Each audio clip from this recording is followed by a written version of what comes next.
I serve as the Texas State Director with the Education Trust. We are really pleased just to be one of several co-hosts for today's event, which again is called Reinstating Pell for Incarcerated Students, a primer for Texas advocates. You will meet some of the representatives of our fellow co-hosts in just a second.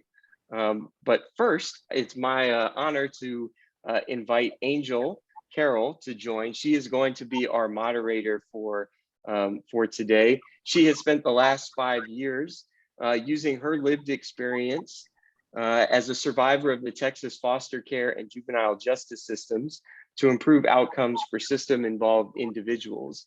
Angel is the director of Advocacy at Measure, which is an Austin-based nonprofit that elevates the lived experience of powerful Black and Brown communities, working to create a world free of health, education, criminal justice, and economic inequities. She also serves as a program analyst in the Division of Career and College Readiness at the DC, as in Washington, DC, Department of Corrections, for an employment and workforce development program that is specifically designed to assist DC citizens exiting the DC Department of Corrections or returning from the Federal Bureau of Prison to attain and sustain post-release employment. So I'm going to end that poll and hand it off to Angel. Thank you, Jonathan. And thank you everyone for attending our session today. We're super excited that you're here. And my wish is that after we share information about the reinstatement of the Pell Grant, that you'll walk away with more information, and we'll have questions at the end. So despite the data showing that incarcerated individuals who participate in post-secondary education programs are 48% less likely to return to prison than those who don't participate in these programs, and prisons with post-secondary education programs also have fewer incidents, our political leaders have still used their power to keep incarcerated individuals and formerly incarcerated individuals out of the higher education system for decades. Higher education institutions have also been complicit in the denial of opportunities for these justice-impacted individuals by denying returning citizens access to federal food and housing assistance and allowing colleges to screen out applicants with prior convictions. State officials have made it nearly impossible to pursue a higher education upon release from prison. However, after years of advocacy, Congress passed a way for Pell Grants that they could be used to pay for college in late 2022 that gave incarcerated individuals a second chance at a college education. Once implemented, as many as 463,000, I want to repeat that, 463,000 Pell Grant incarcerated people can stand the benefit of benefiting from this new program. That's huge. So during our conversation today, we're going to discuss, we're going to have conversations with those that are most impacted and at the forefront of providing educational resources to incarcerated individuals in the state of Texas. Before I introduce our panelists today, I would ask that if you are not muted, to please mute yourself so that we are can hear everything perfectly. All right. Please let me allow today's panelists. Alexa Garza's passion for advocacy is rooted in her personal experience of incarceration and the stigma she faced in her community upon release. In 1999, she was a 19-year-old and sentenced to 20 years in the Texas Department of Criminal Justice. On the day she entered the criminal justice system, she promised herself that she would never look back or waste a moment of time. It's a promise that she continues to keep. Alexa earned a BA in Business Administration from Tarleton State University and became certified as a Braille transcriber through the Library of Congress. Alexa hopes to use storytelling to change the narrative about system involvement. She also hopes that lending her unique perspective as a formerly incarcerated woman of color will help elevate the often neglected voices of other current and formerly incarcerated women of color, and shine a light on the kinds of roadblocks they encounter and the support that they need. Jennifer Toon is a formerly incarcerated woman who has 27 years of criminal justice experience as both a juvenile and an adult. She obtained her high school diploma while in the Texas Youth Commission and began her work on her bachelor's degree in the Texas Department of Criminal Justice. Jennifer currently works for the Coalition of Texans with Disabilities as a mental health peer policy fellow. She's a part of the steering committee for the statewide leadership council and is the lead organizer of Lioness. Jennifer aspires to use her lived experience to bring attention to often forgotten voices and other system impacted women, youth, and people with disabilities. Chris Woolen is a policy analyst at the Texas Appleseed's new projects team, where he develops the organization's emerging work on issues ranging from long-term care and broadband access to reentry and higher education for incarcerated students. Prior to joining the organization in 2021, he served as an advisor to members of both chambers of the Texas legislature. And Chris holds a bachelor's degree in public health from Tulane University and a master's in public affairs. I apologize, Chris, public affairs from the LBJ School at the University of Texas at Austin.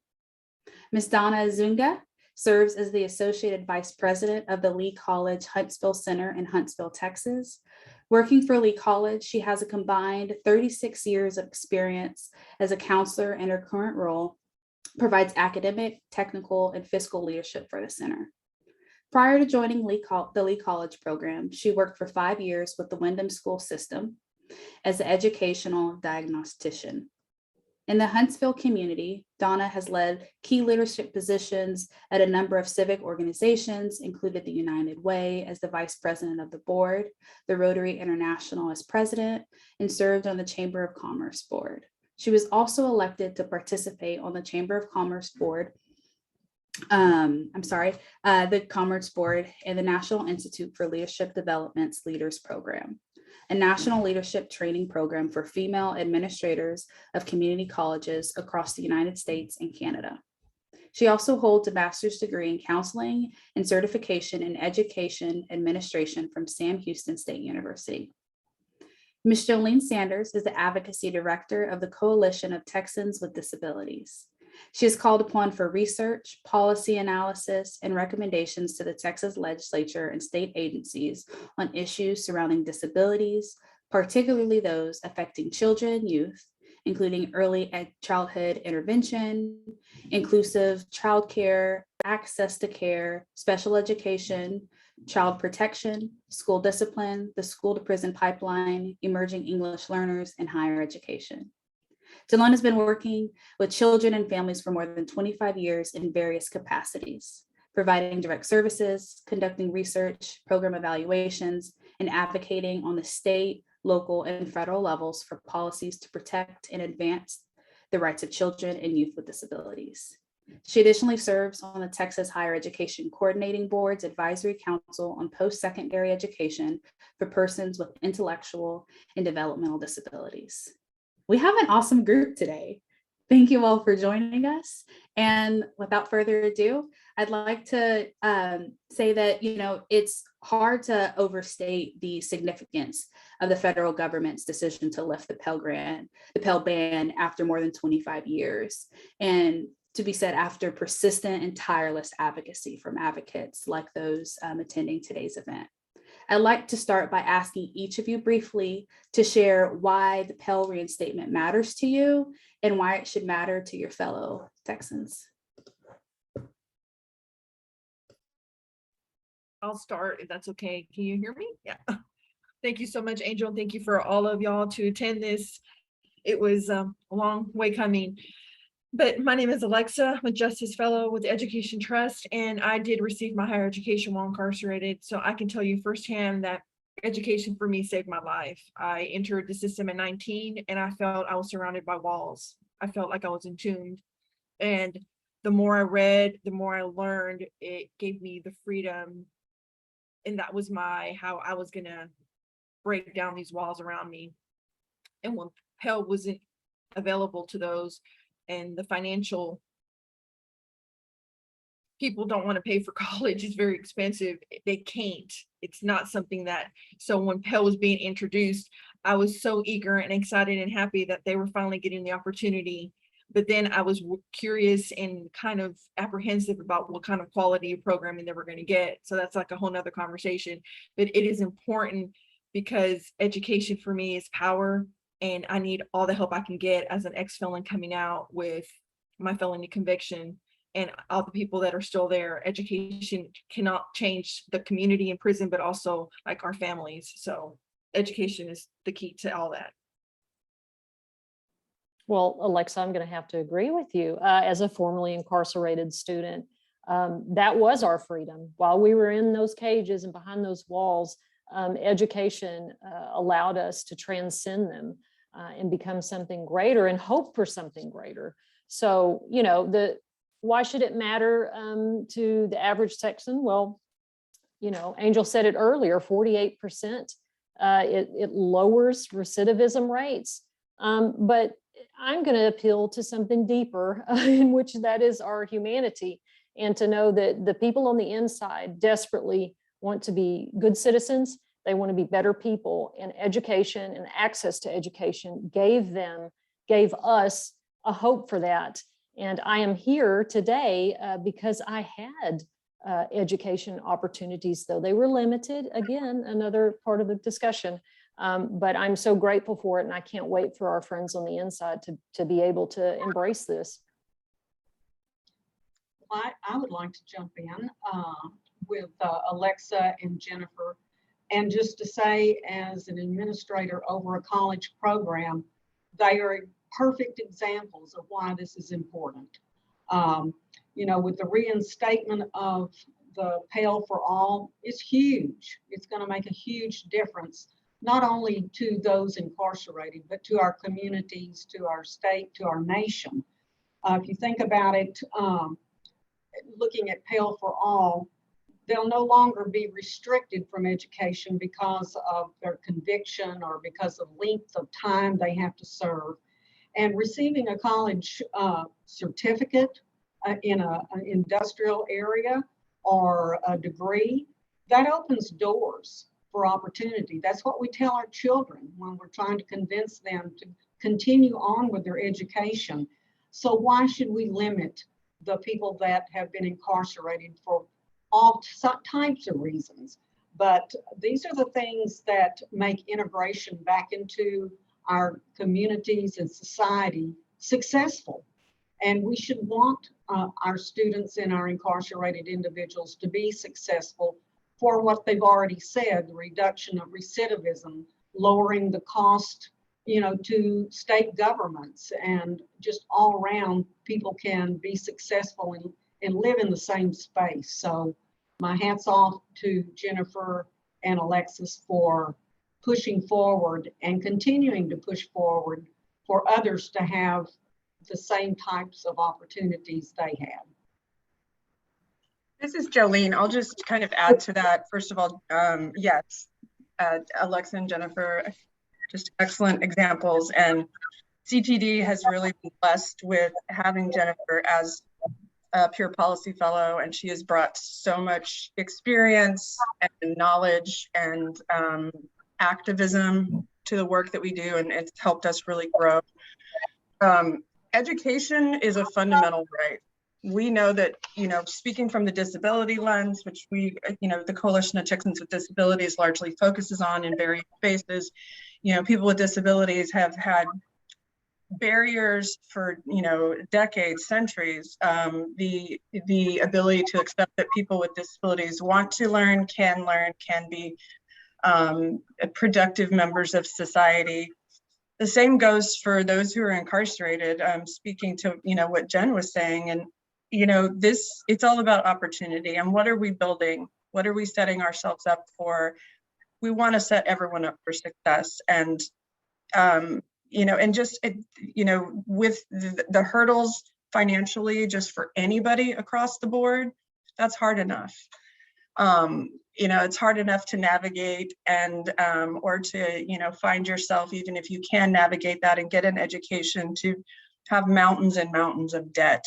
And we know that, you know, this is just, reinstating Pell is just step one, right? We have all these other things that we need to address to set folks up for success when they reintegrate into society. So, and we are extremely, extremely supportive, and so glad that to be part of this panel with all of you with lived experience.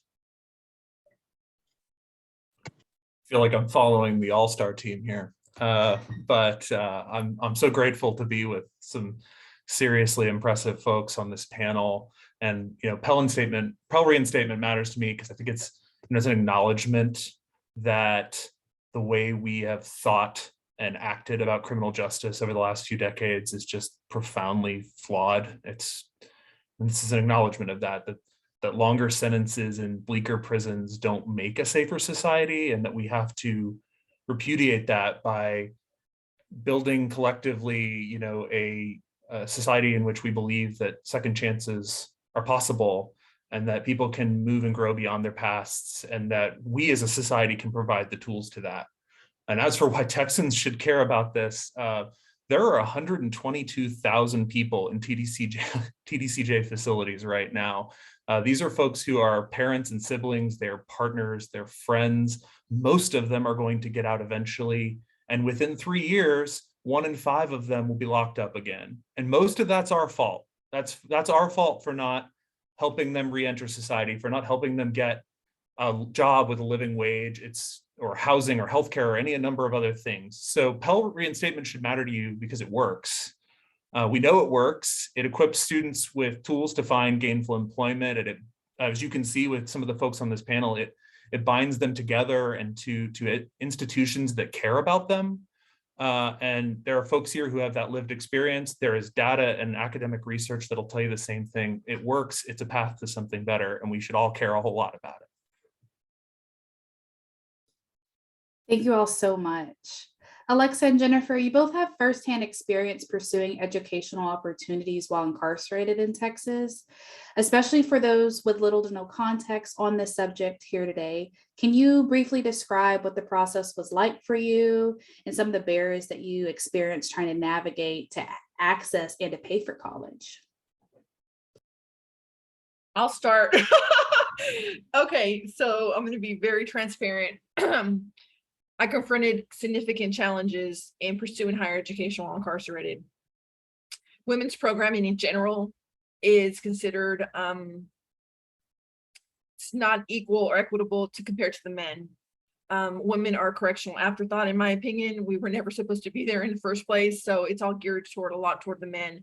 Jennifer and I recently visited the Lee College program, and they have Donna spearheading that is just an awesome, industrious machine that has great staff and resources that they work very, very hard to achieve, and they care, and they have this alumni. But my personal experience was my family paid for my education.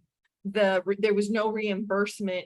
I didn't want to have debt when I was released. The only reimbursement that was offered by the state that I was aware of at the time was the state would pay for a class, and then when you made parole, you had to pay that money back. But I didn't want to have added debt to my parole fees when I'm just starting out having no job. So my family was blessed me enough to pay for my college classes. But my college classes were a 3-hour college class, was a 6 to 7 hour ordeal where I was stripped naked 4 times, handcuffed and transported across the street on a hot bus in the Texas heat or very cold, and then made to go learn something with a piece of paper stamped with property of TDCJ on it, like the state owned my thoughts. And we were always looked through education through the lens of punishment. We were never students in a class, but offenders in a prison. Oh, this was my favorite question. So Alexa hit on it, and it's first and foremost, you have to address culture. And I mean, we're coming through the lens of women experiencing higher education, which from talking to our counterparts is very, very different. And we had a suspicion of that. You know, the psychological, I hate to use the word abuse. I don't know whatever word to use, that women go through while they are incarcerated in Texas is really hard to articulate. I wrote a piece for it in the Texas Observer that kind of details it out a little bit more. But that played a role into why the barriers to college were so, almost, they felt insurmountable. Like Alexa said, college was through the lens of punishment. We were never treated like students, and the things that we would have to go through to attend school were, I remember one time they said they were going to pack up all the women from Mountain View and put them at Lane Murray, and all of college was going to be at Lane Murray. And not understanding what community meant to women in custody, and not understanding what, the perks of being at that particular unit were that made our life easier. They didn't care. And they told one of the counselors, well, if they want their education, they're going to do whatever they need to do. And prison is prison. And she said, no, ma'am, it's not. And these are the types of things that made women's college programming fall apart through the years. When I was first in custody in the late 90s, early 2000, we had a robust college program. It was every night. The education building was full. The transporting was still a problem in the heat and the handcuffs and just all the stuff that you have to go through. But through the years, we saw that program just diminish. And I think when you look at the outcomes, we recently had spoke with TDCJ about those outcomes. Alexa being one of the last women to graduate with her bachelor's. And it's like, no, we've got one more. And it's like, really? Let's do better. So there were just so many obstacles, and it wasn't just cost, and cost was a huge one. I also was able, at the time that I finished my associate's degree, we had what was called the Youthful Offender Grant. And when they announced that, I literally burst out into tears. I was so excited because I could actually go to school every night of the week. Because otherwise, like Alexa talked about, that reimbursement that is tacked on to your parole fees, which comes with a lot of terror that if I don't pay it, I'm going to get thrown back in prison. But I was able to use that grant to go to school every night of the week. And I did, that was the first time I really did feel like a student, because it was more of a college atmosphere at the time. And I was able to finish in 2 years, where some of the girls that I know are still working on their associate's degree, taking one class a semester, which is often the same classes, the same English 1 and 2, presented History. over and over, history. And it's like, where is the goal is graduation, not for the college to continue to get paid. And so me and Alexa, we did our time together. And this is a deep passion of ours, because we sat in the day room for years saying, one day we're going to get out and we are going to make our voice heard of how college programming for the women, and I saw the women with disabilities definitely just get left out of the conversation completely, that we're going to change this. So I'm excited about it. There were so many obstacles that are just not even necessary. And I feel like this is a great time to finally start holding TDCJ and the colleges accountable. And I will say, and I won't go on and on, I'll try not to, but when it worked well, it was under Wyndham. If there's any Wyndham people here, thank you so much, because it worked like clockwork. When we saw college programming get taken away from Wyndham and put in its own little space and entity in TDCJ, it completely fell apart for us as women. So that was a huge barrier as I started to go to college later on. And you also have to remember, I never in 19 years heard any GED graduate be told about college, be kind of enthused about college, be told that college was an option for them. You got your GED, you're done, go to work, vocational, you're like higher ed for them. I've never heard anyone. So that was always something that stuck with me. Like, why not? That should have been like the norm. You get your GED, you continue on, but it never was. So. Thank you both for sharing, and congratulations for being released and all of the success that you have had so far. I just want to congratulate you guys on that. Donna, back in 2015, the federal government opened the door to reinstate second chance Pell experimental sites. Under your leadership, Lee College had participated in that program for multiple years. Can you talk about what that's looked like for you all, some of the learning and results from your vantage point as a college leader? Absolutely. Well, it's been quite an honor to be able to participate in the Second Chance Pell initiative, and it has been a game changer. not only for the college, but for our students. You know, under the Second Chance Pell, the students are able to enroll in more classes each semester. We can actually fast track our students, you know, and they can leave with credentials, which is huge. Most of our students do leave with certificates, college level certificates, possibly some industrial certifications like AWS for welding, ASE for automotive, and degrees. And let me tell you, it is a game changer. And the way I know that is really through our reentry program, where we have support groups with our former students. And I'm just amazed to hear all of the things that they're doing, just like Alexis and Jennifer. And I think that's been the biggest boost in my latter part of my career, is to see what we're doing. And because of Second Chance Pell is really making a difference. And our students want to go out, help others, you know, through these support groups. But, you know, it's transformational to get an education. It opens your eyes to the world.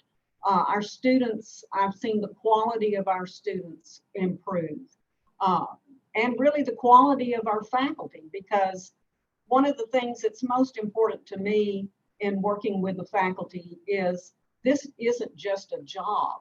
You know, it almost has to be a passion, because just like our students, you know, our faculty go through many of the same issues that they do. You know, prison is a tough place, and we understand that, but you also have to have people that are patient, that their passion for going in there to see their students and deliver, you know, a good curriculum is not easy. So, you know, it is transformational, not only for the students, but for the faculty. For our students, you can see many of them come in. They're developmentally delayed because of the big gaps in education. So once they get involved in education, starting many times with the Windham School District, which, you know, we want that to be a seamless process as much as possible. Just like you were saying, I believe, Alexis, you never were told there was anything past that. Well, I will say that the superintendent of the Windham School District, Dr. Hartman, and I are working very closely, and with the other colleges. That's an important thing, to have a seamless process and to know there is more, you know, after each step. So, but when you see a person come in and maybe they have to take developmental classes, you know, to finally get into some of the credit level classes, and they endure that, they go through that. And the next thing you know, you look up and you see them at graduation. You see them blow a kiss to their mothers and their fathers, their children. And many times that's the first really wonderful experience they have all shared as a family. So, you know, it's just, as again, I say, it's transformational. You see that person's self-esteem grow, their self-worth grow, and most importantly, you see that sense of hope that they may not have ever had. You know, like Alexis said, when she went into prison for the first time, she felt entombed, and it's a dark place, and education brings light to those dark corners, and now it's going to be for everyone. Thank you, Donna, and thank you for your leadership with Lee College. Krista Jolene, Lee College isn't the only second chance site in the Lone Star State. In fact, according to the latest report from Vera Institute and Justice, there are 7 public 2-year colleges in Texas operating second chance sites, serving 3,338 unduplicated students in the state, nearly twice as many as the second state. Have you observed, what have you observed here in Texas that might explain this trend? Well, I think it's a few things, some good and some bad. I think starting with the bad, I think the reason why you see more students in the Texas prison system than you see in other states is because there are more people in the Texas prison system than there are in other states. Quite a few more, where we lead the country in that particular statistic.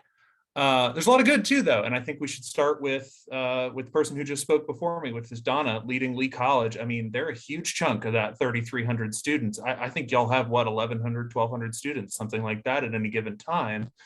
That is a testament to the fact that they've been doing this a long time, since the 60s.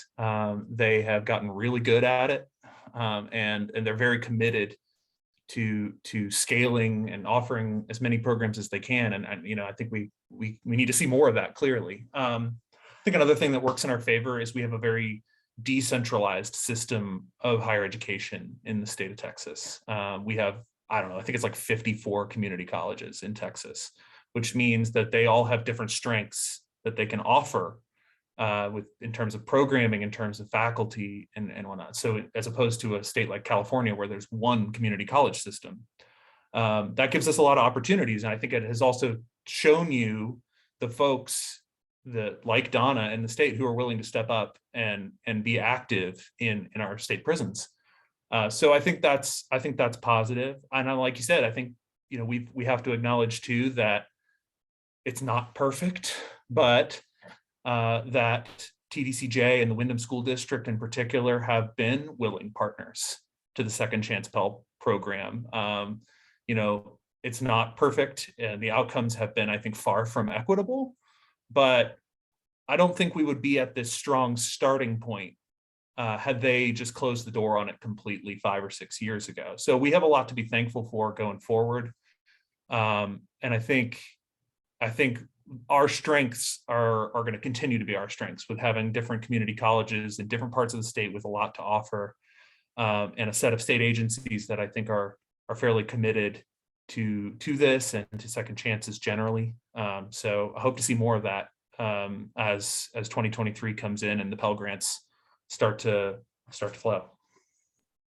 Yeah, and I'll just add, because, you know, I think this has been mentioned a few times. I know Alexa's mentioned it, Jennifer's mentioned it, Donna mentioned it, but this piece about awareness. And so when we have really good programs, really strong programs, and there are good models, and then there's awareness, and the information gets to the people who want the information.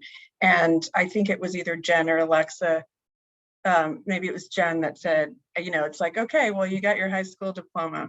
That's it. Like, well, wait, we should be, all right, well, what's the next thing, right? What's the next step? What are the other opportunities?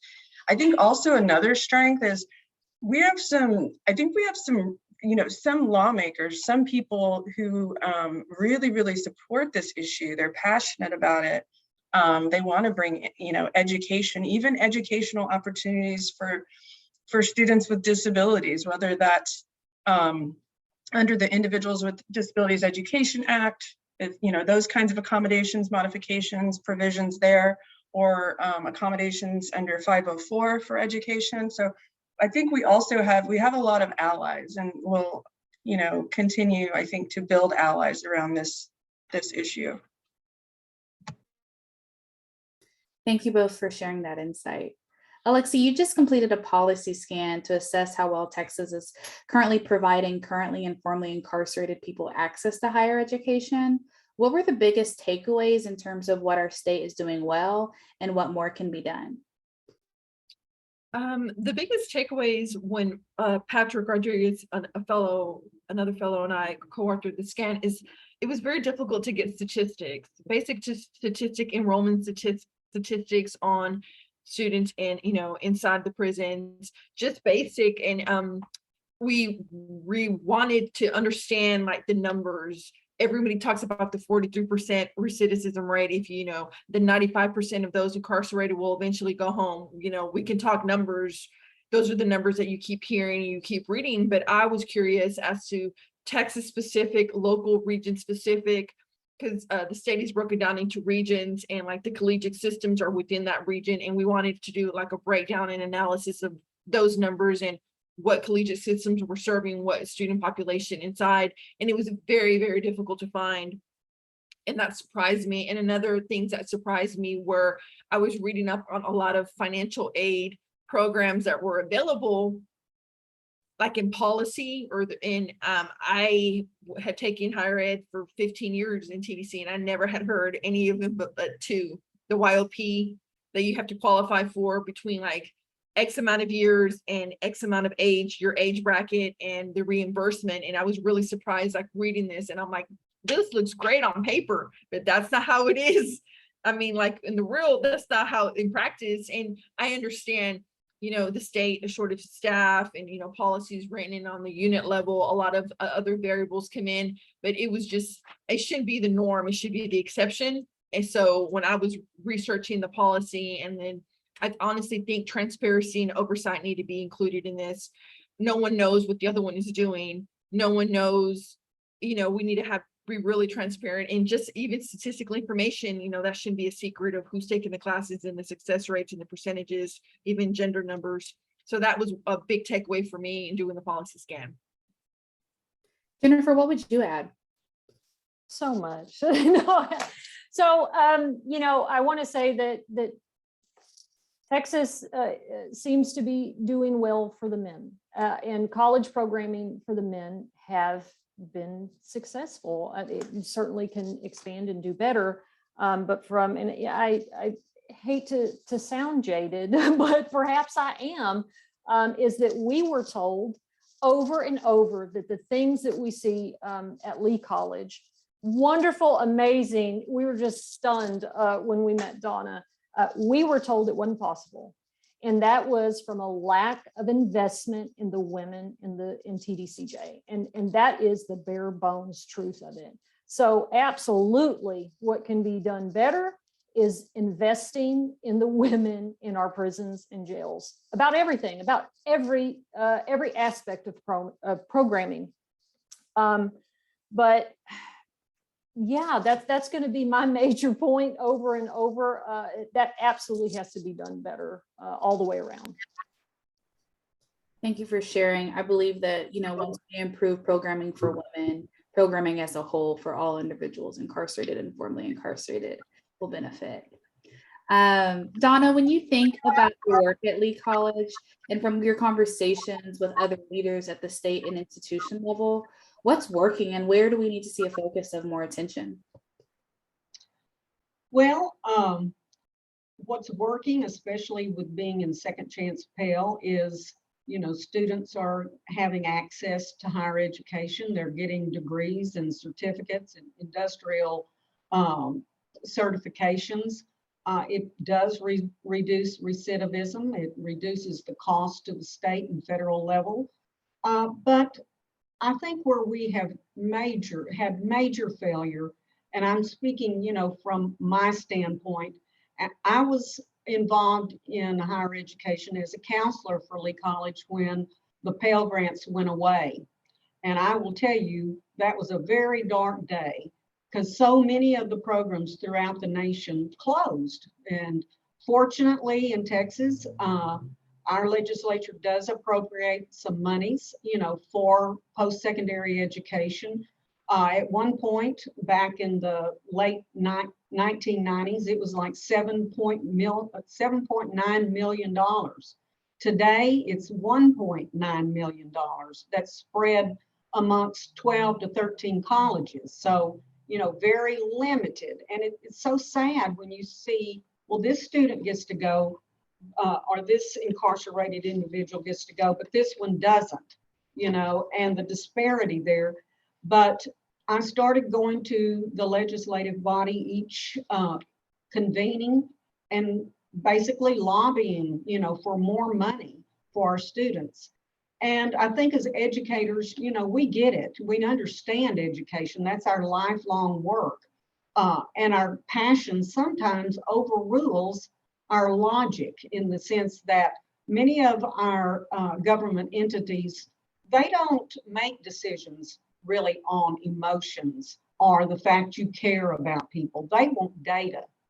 And one of the biggest failures that we have in providing higher education is being equipped with data. When you go to talk to lawmakers at the state level, at Congress, they want data to support. We're going to spend X amount of, tax dollars on education for incarcerated students. Well, try to find that data. You know, we started doing our own data, but getting access to statewide information, even information within the Department of Corrections, was just basically unheard of. You just couldn't access it. So, you know, we were set up for failure almost immediately. So I would say we need to get prepared. And one of the great things about Pell for All, the restoration, there's going to be more reporting requirements. And I know a lot of people are like, oh my God, we can't do this. And a lot of it, you know, is going to be funneled through the Department of Corrections. Now, the Department of Corrections won't necessarily have access to all the data, where they'll have some and the colleges will have some. And we have to report this data on our campus students that are in Pell. So what's the difference, you know? And I think it's a good thing. You know, many times people have to be forced into doing the things that may seem like extra outside of their realm of expertise. But we need to get very familiar with data, the people that can get the data for us, be relentless, because this is what will save our programs in the future. Who's to say? You know, I have found it to be very cyclical in terms of funding. And after being with the program 36 years, it's about every 7 years we would see, you know, we build up doing good, and then bam, we would have these major cuts. At one time, I know around 2011, I lost 78% of our funding. And so, you know, I've had to riff faculty. It's just horrible, but you have to survive and you have to hang on if it's important. And we did, and we've been able to build back. And now with Pell, it's just, you know, the opportunities for us as colleges and for our students will be, you know, limitless. But we've got to be aware of what kind of data that we need to have to safeguard these programs and to be able to speak to lawmakers about it. Thank you so much for highlighting how important data is. Chris and Jolene, you both are engaged in state regulatory and legislative activity.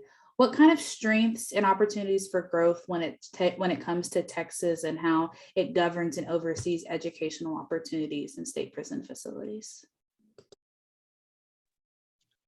I'll just kind of, you know, reiterate, first of all, I love the point that Donna made about data, data all day long. But I think, you know, just emphasizing the point I already made earlier is we do have some lawmakers who are very passionate about this.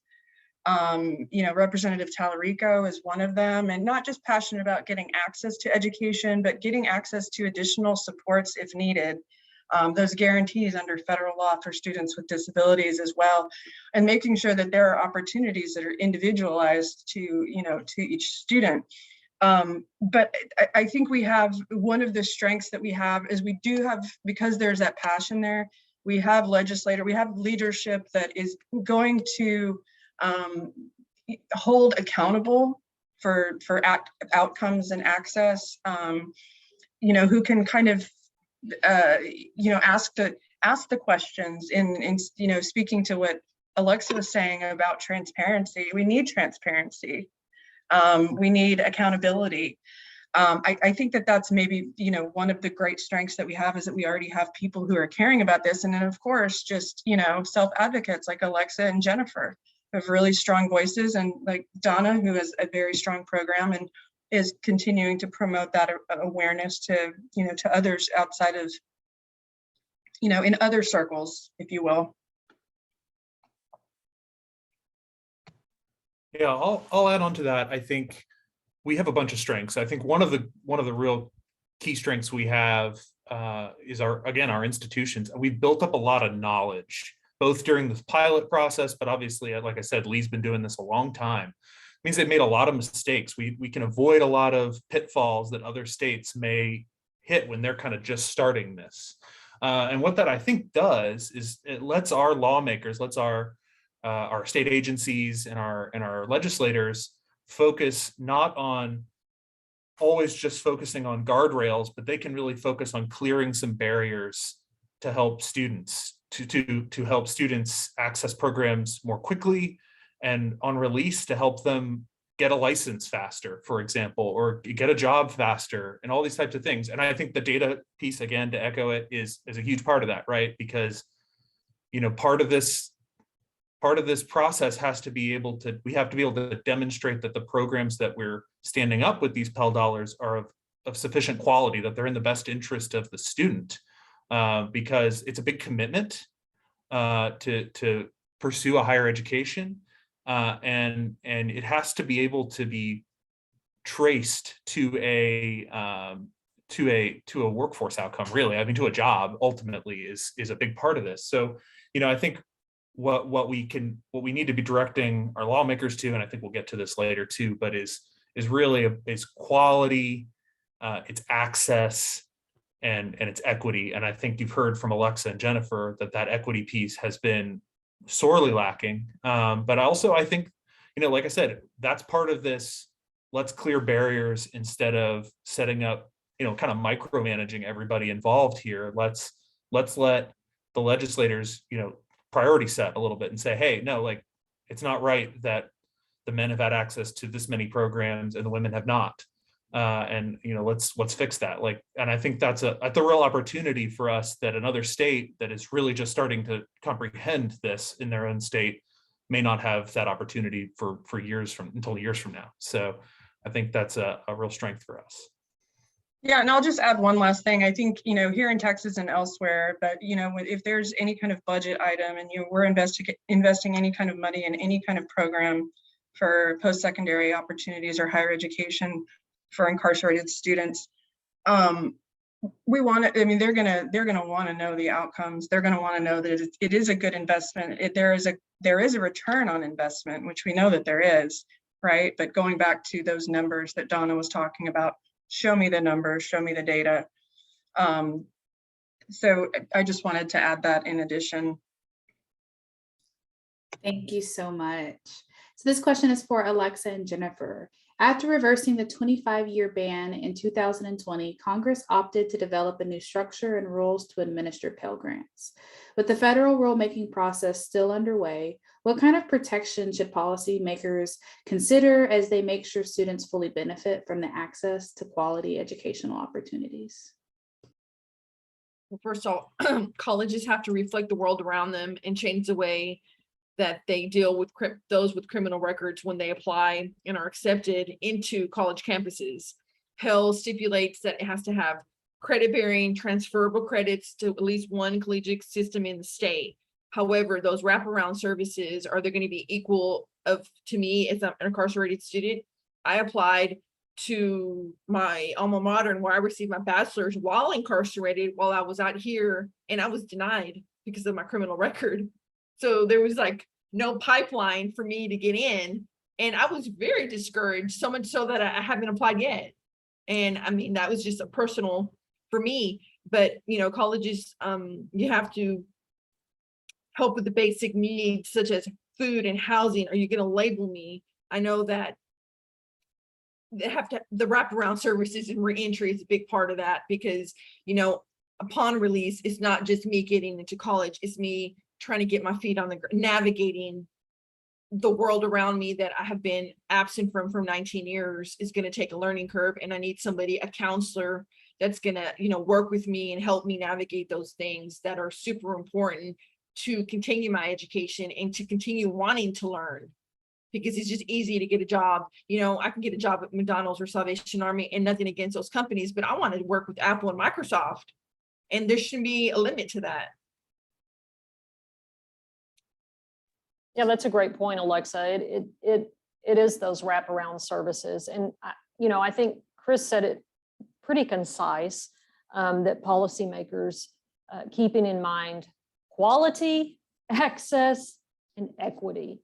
If we can stay focused, if policymakers can stay focused on those three things, I think that we'll see, you know, students be able to fully benefit from educational opportunities.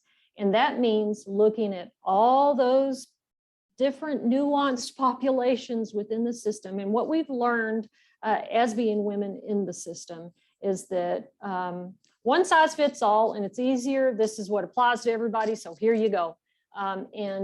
That's just not feasible. It's just not doable. And so I would hope that policymakers just really take the time to consider the needs, the special circumstances for every student, to make sure that every student, male, female, the disability community, those with IDD, they are all encouraged and have the same access, and holding the colleges accountable. That was a huge part of what we saw in Gatesville, is that programs were just not being held accountable for the programming that they were offering us. And it kind of circles back to this idea that, well, you know, we got to show we're doing something for the women. Like, here you go. Like, oh, we've been doing this for 20 years. Yeah, you've been offering English 1 every semester.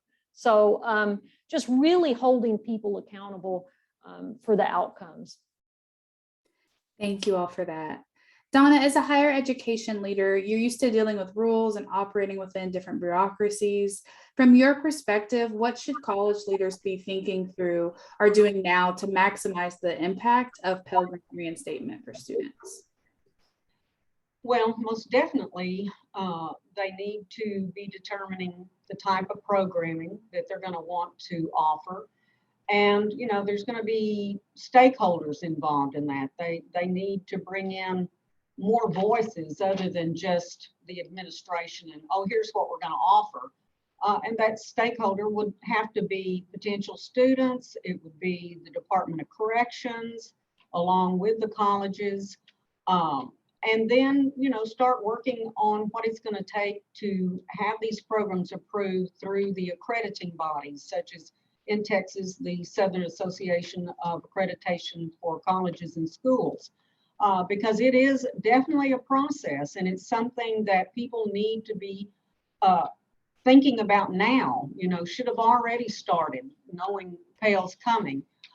So it's going to take a lot of coordination. Be sure you're offering programs that are viable in terms of jobs and livable wage, and not just a livable wage. You know, we want more than that.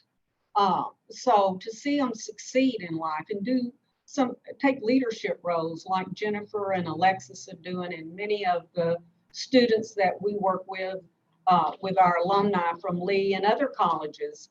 But I would say start preparing, you know, working with the Department of Corrections, with potential students, or possibly students you currently have, because everybody needs a place at the table to be sure that we are offering quality, that it is inclusive and equitable.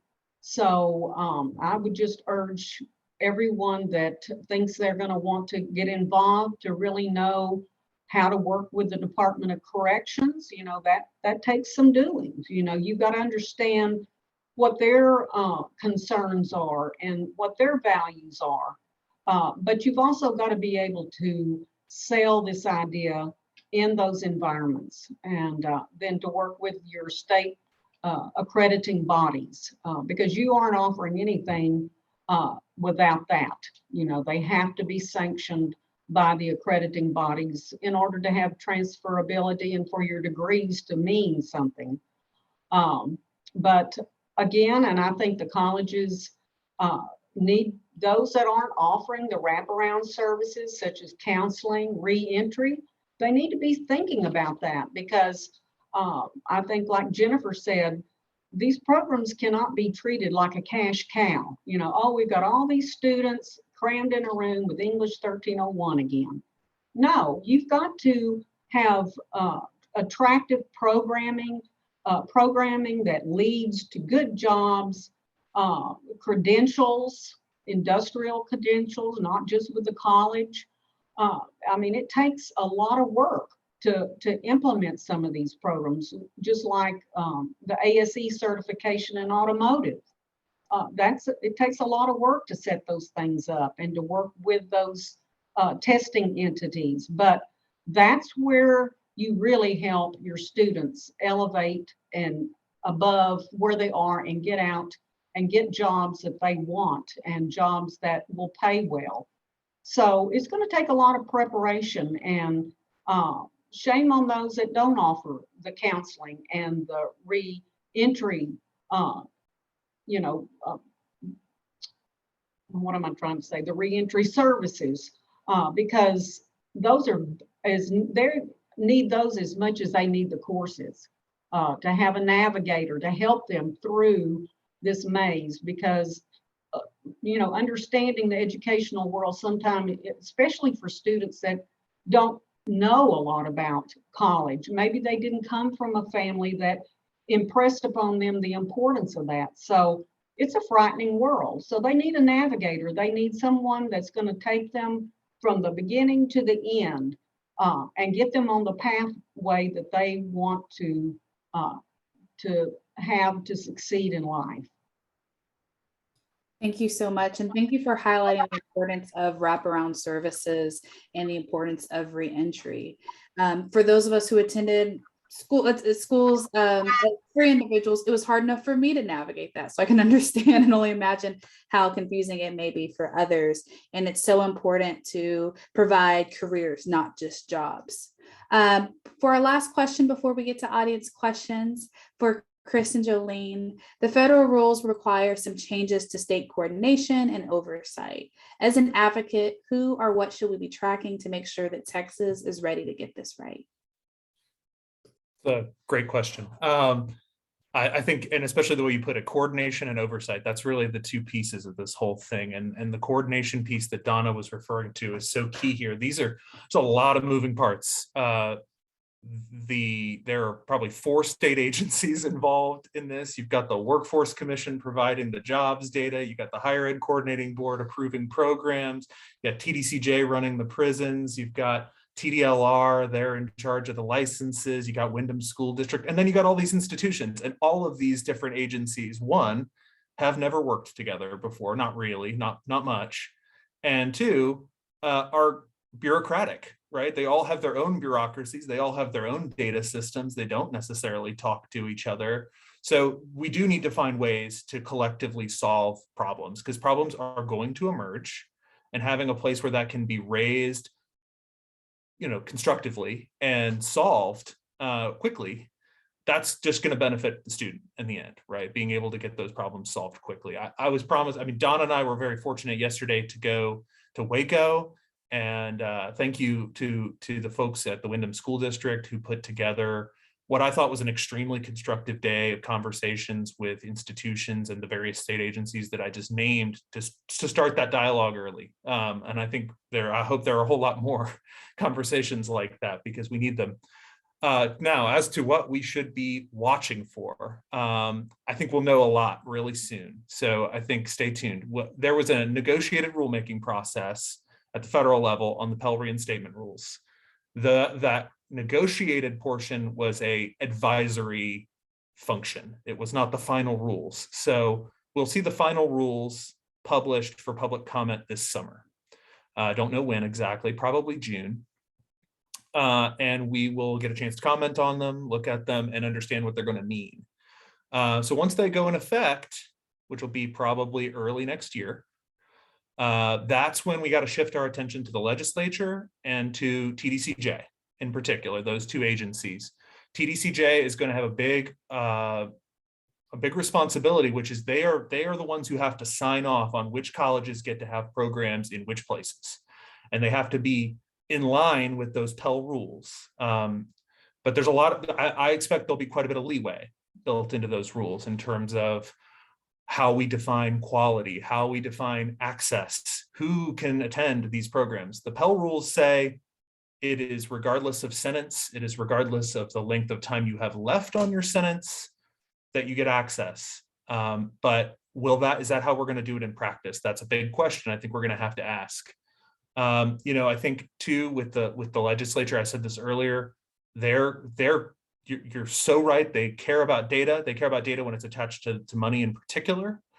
And I think it's a great role for them to play in making sure that data is created and shared in a way that actually allows us to say, okay, we're doing this well, or we are doing this not well, and to either make changes or to find new colleges to come and provide the programming that's of quality here. Because this is it's wide open now. There's plenty of colleges that can come in and do this. I think it's on the agency to pick the right ones. And I think those programs are going to have to be tied to workforce data and to students' interest. They're going to need to be deployed equitably.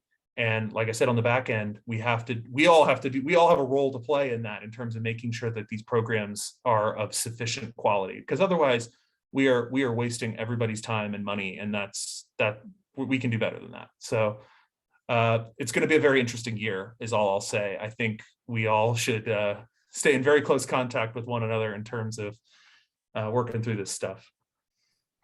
I feel like Chris may have had access to my notes on this question, because I'm just going to, first of all, second everything that he said. And in addition, I feel like any programs that are developed, we think of even outside of education, any programs that are developed, we may do a needs assessment. We want to see what's meaningful, what is wanted, what is needed, so that these types of education and additional opportunities post-secondary are really done in a self-determined way, a person-centered way. I agree with, there's going to be cross-coordination between agencies, many who haven't worked together, and many who have served the same person. So oftentimes when we're talking about this population of students, we don't always fit into one box, right? It's not always, it could be a homeless student, foster care youth, person with a disability.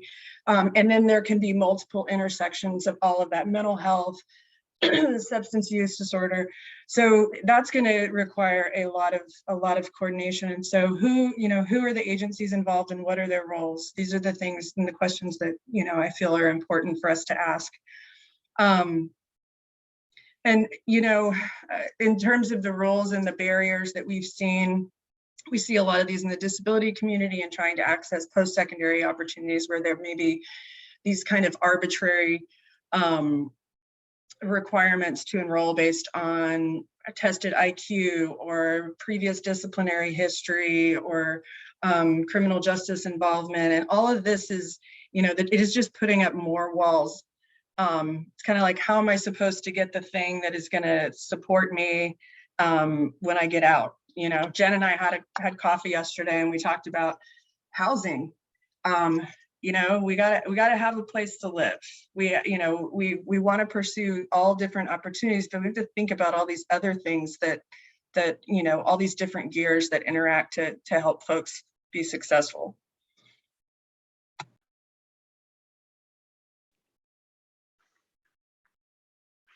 Well, this is Jonathan. I'm going to pop back in. Really just first to say thank you to everybody who made time. I know we're a few minutes over, but we got started a few minutes late.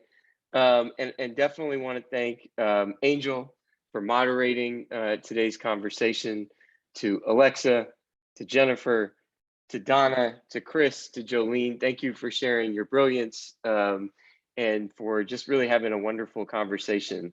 To those who are attending, I do want to be respectful of everybody's time. Those who are hanging on, you're welcome to hang out a little bit longer. I'm happy to hang out to answer some questions after I stop recording, which I'll do in just a second. But for anybody who's still on, we will send a recording out as well as a follow-up with some resources, and make sure that you know how to contact everybody who has been on the panel today to follow up with any questions or specific resources that you may need. So again, thank you to all of our panelists, to our moderator, and especially to our guests.